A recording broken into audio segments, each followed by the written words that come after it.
Hi, I'm Chef Tony Pisconeri, and welcome to Fresh, Local, in Season. Winter squash is in season, and we'll be preparing and talking about butternut squash. The tools we'll be using today are a sturdy cutting board, a large, sharp, heavy knife, a sharp vegetable peeler, a large spoon, and a bowl for scraps. Winter squash comes in many different varieties and is available at your local market. This is a butternut squash. It's one of the most common and recognizable of the winter squashes. It's delicious, and today I'm going to show you how to prepare it so that it can be used in future recipes. Butternut squash is really versatile. It can be used in any recipe that calls for pumpkin. It comes in a range of sizes from really small to medium size to really large. My recipe will help me determine what size squash to use. If I'm going to roast it whole, I'll use a smaller size. If I'm going to use the squash in a recipe, I'll use a medium or large size.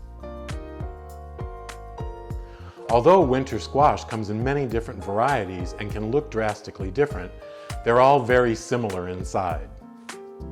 When you get your squash home from the market, make sure that you wash it really good to get any dirt and grit off of the squash that might be left over from the garden. When I cut this one, I'm just going to cut it right in half on the cutting board. And this will show you the basic inside of squash. What you've got is the neck, and then you have the area here on the bulb that has the seeds. We're going to scoop those seeds out into our waste bowl.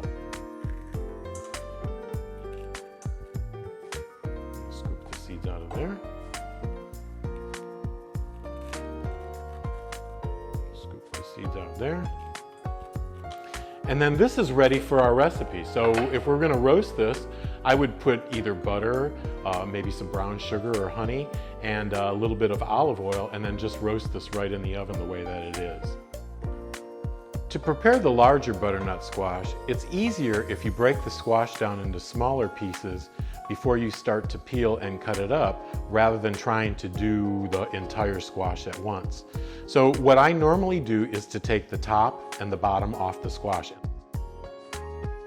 So I cut down and take the stem end off the squash, turn the squash, and then take the bottom end off. And these squash are very hard, and that's why you need a sharp knife and a good cutting board. Then what I do is I break the squash in half, and I separate the neck portion from the bulb portion. And so I cut it usually right before the bulb starts to turn, here. Okay, so that gives you the bulb part of the squash, and it gives you the neck portion. The neck is a solid piece of meat all the way through. The bulb is the portion, like on the little squash, that contains the seeds. So I'm going to cut that in half and expose the seeds, and then scoop those out just like I did with the little squash.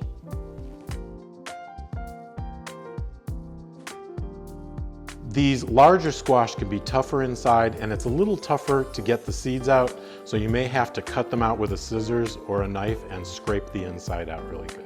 What you want to do is get rid of all of that membrane that's inside. Now that I have the squash cut into smaller pieces, it'll make it easier to peel. When I peel the squash, what I normally do is to start and take this top edge off, and I do the same with the bottom edge. And what it does is it gives me a flat surface to start peeling in the downward direction. And then I just start from one side, and I just peel it down this way. And not having to peel the entire large squash at once makes this a lot easier. And you just continue till you get the entire squash peeled.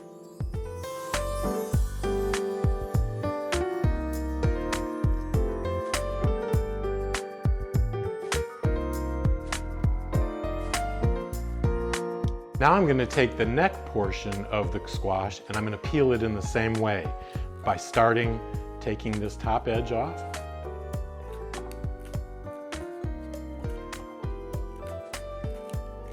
and then turning it and taking the bottom edge off.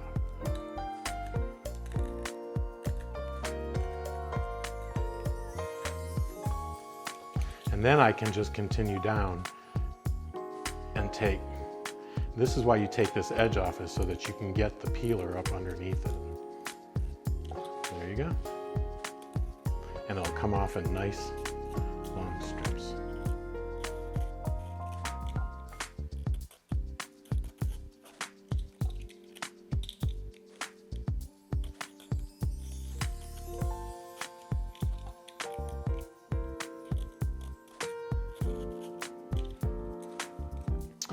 So I said before, butternut squash can be used in any recipe that calls for pumpkin.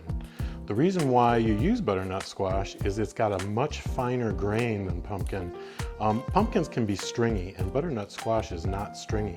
So it makes a very smooth pumpkin pie, and it's really great for things like pumpkin cheesecake and pumpkin creme brulee and custards, where you really want the pumpkin to be smooth and not have a lot of texture to it. So in a lot of recipes, especially Amish recipes for pumpkin pie, you'll see that they use butternut squash. So once we're done with the peeling, then we'll cube this, and you can always take the cubes and roast them with olive oil and salt and pepper and herbs, and it's delicious. It tastes very similar to sweet potato or to acorn squash when it's cooked that way. Now that we have the squash peeled and seeded, I'm going to cut it in cubes so that I can store it and then use it later in recipes. So the first part I'm going to cut is the bulb end, and you'll notice that the bulb is hollow inside.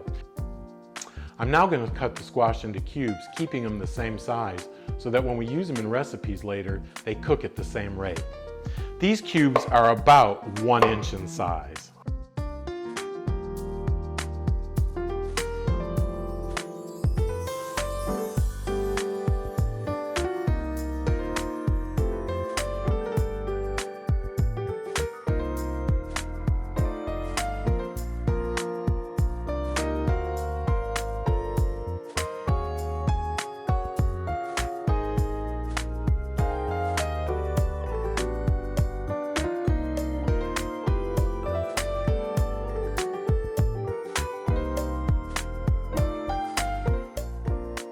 Butternut squash picked in season and kept in a cool, dry place will last for quite a while.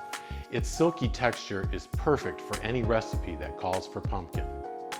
Now your squash is ready to either refrigerate or to freeze for longer storage.